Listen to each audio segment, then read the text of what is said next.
First at 5. From the University of Florida's College of Journalism and Communications, you're watching WUFT News. Good evening and welcome to WFT News' First at 5. I'm Fareeha Abrar. And I'm Serra Sowers. Thanks for joining us.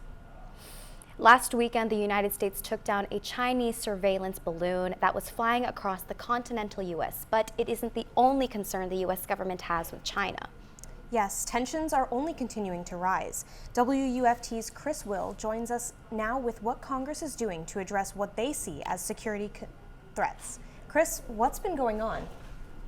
Yeah, among the controversy of Chinese balloons flying above the United States, Congress is discussing a bill that would warn users of the risks that come with using TikTok. The United States is in a tense standoff with China after a balloon was shot down for suspected spying. The balloon floated over U.S. airspace for about a week before it was taken down. You guys have to help me understand why this baby wasn't taken out long before. The situation reintroduced security concerns between the U.S. and the Chinese government, including the Chinese-based app TikTok. The app has been banned from federal government devices, and some states are even taking action. The University of Florida sent an email to students and faculty discouraging the use of the app. UF Electrical and Computer Engineering professor Christoph Bobda says the data that TikTok collects could be exploited by the Chinese government. Obviously, it makes sense for a lot of us on why, government officials shouldn't have that, because they may have sensitive information on their devices. Yeah. Why is it a risk for the everyday person and even people here in North Central Florida? Why is it a risk to them? You don't want your data to be out. So I just take the case of Social Security. If somebody has your Social Security number, this person can file a tax return under your name. We don't know what you become in 5 or 10 years. Maybe a politician, maybe a governor, maybe a president, and then a foreign government have access to your former data about you, and they can exert some pressure. After the uptick in concern, Florida District 3 Representative Kat Kamak introduced the Chinese-owned applications using the Information of Our Nation Act. The Caution Act requires anyone selling an app that the federal government has banned on government devices to disclose that fact to anyone who downloads, updates, or otherwise uses the app. What many Americans across the country view as an innocuous social media app filled with fun dances, filters, and trends is in fact a method by which the CCP is collecting information on all users. Bobda says the implementation of any ban on a local level would be difficult, but a nationwide ban is certainly on the table. Kamak's proposal passed the House Committee on Emergency and Commerce's Subcommittee on Innovation, Data, and Commerce. The bill heads to a full Energy and Commerce Committee markup later this Congress. Okay, so Chris, the question I have now is, how can we protect ourselves from this type of thing? Yeah, well, first of all, you might want to get rid of TikTok. That's probably the first step. But then Bobda tells me that it's important to kind of follow all the best practices. Don't click on links and emails you aren't expecting, and avoid suspicious websites. And Chris, does this only apply to TikTok, or does it follow through with other social media apps as well? Yeah, that's a great question. Honestly, that's one of the concerns that I had with these social media apps. But I think when I was told is that you need to be cautious with all your information, no matter where it goes online. But the important thing about TikTok is that it's in China, and China has a lot of pressure and leverage over those companies and data that's stored within the Chinese border. Thanks, Chris. The threat of bad weather this weekend is forcing Ocala to cancel a family fun event. The cattle drive and cowboy roundup planned for Saturday has now been canceled. Organizers want to be cautious when it comes to the safety of participants, spectators, and livestock. The event will not be rescheduled this year. Speaking of weather, I am not a fan of all these clouds today, Fareeha. Girl, me neither. I was worried my hair would frizz up on the way to work today, and I was just so confused. Like, what happened to that Florida sunshine? Let's ask Shawn Humphrey, who is joining us now with the weather. Shawn, what happened with Mr. Sun today? Well, Mr. Sun hit away. He peaked out for just a little bit, and he will be back eventually. But if you're looking at the weather tonight and tomorrow, he won't be back tonight or tomorrow. There's going to be a threat of severe weather with these bands of rain coming in. As you can see, as we get into the evening, not quite showing up on the radar for right now yet, But as we get into the evening, that weather's going to start getting a little bit more nasty. Threats of isolated tornadoes tomorrow. So check back with us in the full weather. I'll have more for you on that. But if we take a look live at our campus cam, we'll see there's a few clouds out there. It's partly cloudy, but not quite getting into the craziness that we'll see tonight. Winds moving west-southwest at 15 miles per hour, 78 degrees the temperature right now. Those temperatures are going to drop significantly heading into Monday because of that cold front coming through. And if you look at our evening schedule, there is a threat of severe weather heading into tonight, going into Saturday throughout the day. That threat should be gone by about the afternoon tomorrow. Once again, more on that in full weather. But around 1 a.m., it's rain, go away. And that other day that it'll come back will be Saturday. Back to the desk. Thank you, Shawn. In Tallahassee, this week's special session delivered several wins for Governor Ron DeSantis. Today, the Florida Senate approved the latest bill to strip away Disney World's control over land use, fire protection, and wastewater. Instead of self-governance, Disney would be subject to a planning board appointed by the governor. Also from the special session today, the House went on along with the Senate's unauthorized alien transport program. The bill would roll over $10 million to fly migrants from border states to sanctuary states, and some bills sailed through that were not controversial. Two will bring more funding for hurricane response, and another will update state rules on name, image, likeness bill compensation for college athletes. In South Florida, law enforcement is mourning the death of a longtime motorcycle officer. 54-year-old Charlie Herring is the first Pembroke Pines officer to ever die while on duty, and the police chief says the city lost a hero. The police union says it was a freak accident during a routine patrol. Investigators believe debris falling from a tree caused Herring to crash his motorcycle. Herring once worked in Stark before spending the last 22 years in Pembroke Pines. It's just tragic. We're keeping Officer Herring and his loved ones in our thoughts and prayers tonight. When we return from our break, Giving Day is coming up. Stay with us. You're watching WUFT-TV News. Welcome back. Gator fans, you're going to love the next few minutes of this newscast. Yep, starting with another honor for the all-time head ball coach, Steve Spurrier. An event is actually about to start right now over at Celebration Point. That's right, and our very own Ophelie Jacobson joins us live with the story and a special guest. Ophelie, what's going on down there?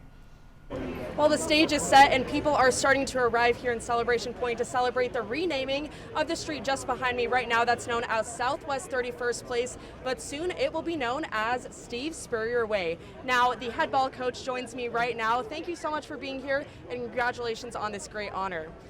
Well, it is nice, and I appreciate the people here at Celebration Point to put my name on the street. First time this has ever happened. So Swain Durkin-Baden, the managing partner here and developer, Freddie Weeby, who did the restaurant deal, and so many people involved, Senator Perry. So you got to get approval, I found out, from the county and state politicians. So appreciate all them doing it. Now I gotta ask, you have beer named after you, you have a restaurant named after you, you even have a stadium named after you. Soon a street will be named after you. What is your favorite thing that has been named after you? I'm glad you asked that. My favorite thing, and always will be, is my name on the swamp. I went to school in Florida, coached here 12 years, and we had a lot of success in the stadium there. And when my university put my name on the stadium there, the Swamp, Seasport, Florida Field, that was number one. Bigger than the Heisman and everything. I really appreciated that one. That's awesome. Well, thank you so much again for joining us, and congratulations again on this great honor. Yeah, of course. Now, this event will start at 5:30 p.m. in Celebration Point. As he mentioned, Senator Keith Perry will be here, the Florida Secretary of Commerce, and former Florida national champion Danny Werfel will also be here as well. We'll send it back to the desk. Thanks, Ophelia. It's looking like a blast out there. I might head over to Celebration Point to celebrate. But in the meantime, UF is gearing up for its next big day of fundraising from alumni. Last year, UF raised more than $20 million in 24 hours, so obviously that's the goal to beat next Thursday. Giant ties being placed on campus buildings today are a nod to the late Mr. Two-Bits, George Edmondson Jr. The name of the campaign, Stand Up and Holler, also borrows from his famous cheer at football games. And we can't forget one of our all-time favorite Gator fans, Mr. Two Bits. He retired from the cheerleading role after the 2008 season and passed away a few years ago, so newer Gator fans might be a little less familiar with the legend. When he retired, our newsroom had a partnership with the ABC network, and we were able to tell his story to a national audience. So let's take a walk down memory lane and take a look at that.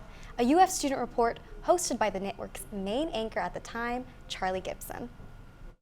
And no one will be rooting more for the Gators than one loyal fan who's been leading cheers in Gainesville for 6 decades. Robert Bradfield from ABC News on Campus reports from Gainesville, Florida. Werfel dropping back to throw, pumps and fires the ball over the middle. It's Doring! It's Doring! Got a touchdown! Doring's got a touchdown! Oh, my! If this field could talk, it has seen games both won and lost, and it's seen time honor a tradition. George Edmondson Jr. would know. He's been coming to Gator games for 60 years. Most know him by the name Mr. Two Bits, and some probably don't know how that came to be. When the announcer said, "Here come the Gators," they'd run out on the field. All the fans were booing. Florida was terrible. I told the folks I'm with, I said, you know, those are just kids out there trying. Let's cheer for them. And so he did. What started as a cheer with just a few friends quickly spread to include a few hundred. Now, more than 90,000 fans, both young and old, take part in the tradition. And it goes something like this. 2 bits, 4 bits, 6 bits, $1, all from Gators. Stand up and holler. But now, at age 86, Edmondson says the time is right for him to hang it up and retire. I'm going to miss it, and yet, at 86 years of age, I realize I've got to slow down. I can't run out there like I was 27 anymore. For his 6 decades of commitment, Edmondson was inducted into the UF Hall of Fame, a great achievement and honor for someone who never attended the university. His first game ever in Gainesville was back in 1949. Oddly enough, it was against the Citadel, which is my old alma mater. Now, more than 500 games and thousands of fans later, he's back to where it all started, taking to the field and leading the fans through one final cheer. Once a Gator, always a Gator. I believe that. For ABC News on Campus, Robert Bradfield, Gainesville, Florida. That was really cool to watch. I actually shadowed Robert over the summer in Jacksonville, and that was really neat to see. Oh, I know. Fans today cheering on the honorary Two Bits really keeps his legacy going. Yeah, and those big orange and blue ties are in for a rough weekend. You mentioned earlier, Shawn, that it's going to be a really rainy weekend. Will Rihanna need her umbrella for her halftime performance? Well, I don't know about Arizona. I'm focused on my people right here, but there is a threat for severe weather starting tonight in north central Florida, meaning those Two Bits ties are in for a terrible time. Get your umbrellas ready. My forecast might make you stand up and holler, but sit tight for now. More after the break.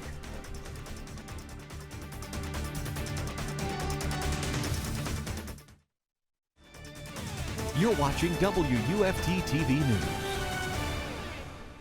What's up, family? I'm Shawn Humphrey. First, before I get into the severe weather, I'm going to tell you about the low temperatures for tonight. I know it's not the thing you might want to hear immediately after I told you it's going to rain after the break, or before the break I told you it was going to rain, rather. But 64 degrees in Gainesville tonight, 60 in Live Oak, the low for the area, 57 degrees in Perry. Those temperatures are going to drop some more heading into Monday. I'll tell you more about that in a second here, but let's look at the highs for tomorrow, too. 74 degrees in Gainesville, 77 in Ocala, down to 82 degrees in the Villages. Are we sure the groundhog saw a shadow? Because I'm not really sure looking at these temperatures right now. Hey, 80% chance of rain tomorrow, and let's look at why we're having some severe weather shenanigans. Hopefully I'm going the right way on this future radar here. 64 degrees in Gainesville once again, but that band of rain will start coming in tonight. So if you don't have your umbrella, you might want to grab one, or else those raindrops are going to be hitting your face. And we're not saying drop top after, because that song is old news, 2015. But check it out. Saturday, 1 a.m. overnight, you're going to see some of those showers and thunderstorms coming into the area. But the real threat is tomorrow as we get into the day. Scattered showers in the morning, so you might have time to commute early on, but as you get into the day that afternoon, if you're heading to the basketball game, you might want to bring an umbrella with you, keep a car close by, call an Uber, take a bus, whatever you have to do to make sure that you don't get rained on, because this rain is coming and we're all going to have to deal with it. And then we got at around 11 p.m. those showers and thunderstorms are going to start clearing up. So it gets a little bit better as the day goes on. But let's take a look. The severe thunderstorm threat is the big story for the day. It's one thing to show you on the radar, but we got a slight risk. Some isolated tornadoes are possible, a marginal risk up north of the Panhandle and down south past the villages. And if you take a look at the weekend outlook, 90% chance of rain getting into the latter parts of the day Saturday, and on Sunday there's still a small chance of rain, but the sunshine will peak out once again. And here's my least favorite part. The cold weather comes in Monday morning. Those low temperatures, there's going to be no hiding from them, unfortunately. But if you like that, good for you, because it'll be sunny and you get to walk outside and enjoy it. If you wear shorts, I might judge you, but it's okay. And check it out. Here's the 6-day outlook, and peace. Back to the desk. Thank you, Shawn. And goodness, I really hope that rain clears up before Wednesday. Do you have any big plans? Because Gators softball has its first home game. Duh. A few Gator sports will be kicking off their season over the weekend. Coming up after the break, you'll hear all about which ones. Don't go anywhere, stay with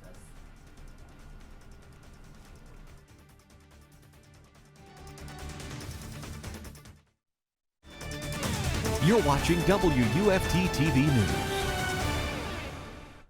Welcome to sports. I'm Jennie, Clerveaux. It's a big weekend for Gator sports as 2 teams will be inaugurating their season this weekend. 4th-ranked Gator softball will be in Tampa as they take on Boston University tonight in their first matchup of the USF Rawlings Invitational Tournament. The Gators' handful of NFCA All-Americans will come in handy as the team has a handful with 3 games this weekend. Tonight's game time is set for 7 p.m. 7th-ranked Gator lacrosse will also begin their season this weekend when they host Michigan at Disney Stadium on Sunday. Game time is set for 12 p.m. In gymnastics, the 3rd-ranked Gators will be back in the O-Dome tonight hosting 17th-ranked Missouri. Florida enters the contest off of a victory over Arkansas in Fayetteville last Friday. The last time the Gators were at home was when they defeated Georgia in January. Against the Bulldogs, Florida completely dominated, allowing Trinity Thomas to nab her 3rd, 10, and 2nd SEC Specialist Gymnast of the Week title this season. Tonight's matchup is slated for 6:45. Gators women basketball will be looking to bounce back after falling to Mississippi State at home last night. In the 73-56 loss, Florida's shooting struggled immensely as the Gators finished the night 19 of 59 from the floor and 6 of 24 from the 3. KK Deans led the team with 17 points and was the only Gator to close the night in double digits. Florida now falls to 14-10 on the season and 3-8 in conference play. They'll meet up with Georgia on Sunday in Athens at 1 p.m. Live coverage will be available on the SEC network. Meanwhile, in Florida men's hoops, the Gators will also be looking to redeem themselves after getting steamrolled by the Crimson Tide on Wednesday night. The Gators will be continuing SEC play when they host Vanderbilt in the O-Dome tomorrow. Tip-off is set for 3:30 with coverage on the SEC network. In high school boys hoops, district tournaments will wrap up tonight with a few local rivalry matchups happening across town. One of them being Buchholz and Gainesville meeting up for the Class 6A District 2 Championship. WUFT's Julianna Reichenbach is live now from Gainesville High School with head coach Mike Barnes to discuss tonight's matchup. Julianna, what you got? Thanks, Jenica. Coach Barnes, not only are you guys going for the district championship, you're doing it against your biggest rival. How do you mentally prepare your team? Well, we're 2-0 so far against them this year, so, we've seen, they're a good team, and we know we're going to have to be ready, and the guys all know each other. They know our guys. We know their guys. So big games like this, we have 7 seniors, and they're definitely ready to go. Nice. And you have 2 of those seniors leading the team in scoring, Josh and Theo. What do those 2 bring to your squad? Yeah, other teams have to game plan for them, and Josh is a force down low and really protects the paint and blocks a lot of shots for us, rebounds well. And Theo just is a, big-time scorer and just a really good all-around player. Thanks, Coach Barnes. And we hear you have a big crowd tonight. We already got 2 fans here. Thanks. Back to you, Jenica. Thanks, Julianna. Let me tell you about the rest of tonight's matchups.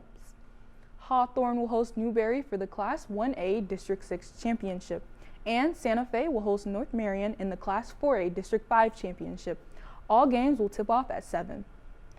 Moving on to high school girls basketball, last night the regional quarterfinals took place.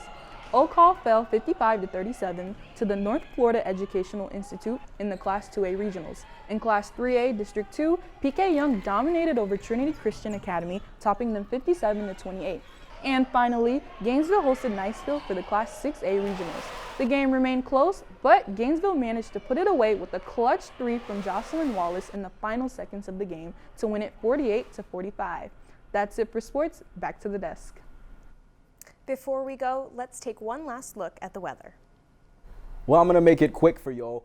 Check it out. You've got this line of storms coming in tonight. This cold front is going to make it really cold on Monday, so bundle up. Unless you like the cold, then you can wear shorts outside. I wouldn't recommend it, but hey, that's for you. Check it out. The 6-day forecast tonight is going to show you on Valentine's Day, you got much of what we've seen for most of these last few weeks. 80 degrees the high on Valentine's. Wait, no, 74 degrees the high on Valentine's Day. I don't know what happened to my graphic there, but that's okay. The big threat, severe weather on Saturday. Back to you.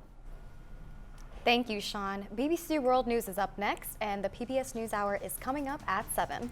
But your Florida news is always on at WUFT.org. Have a good night.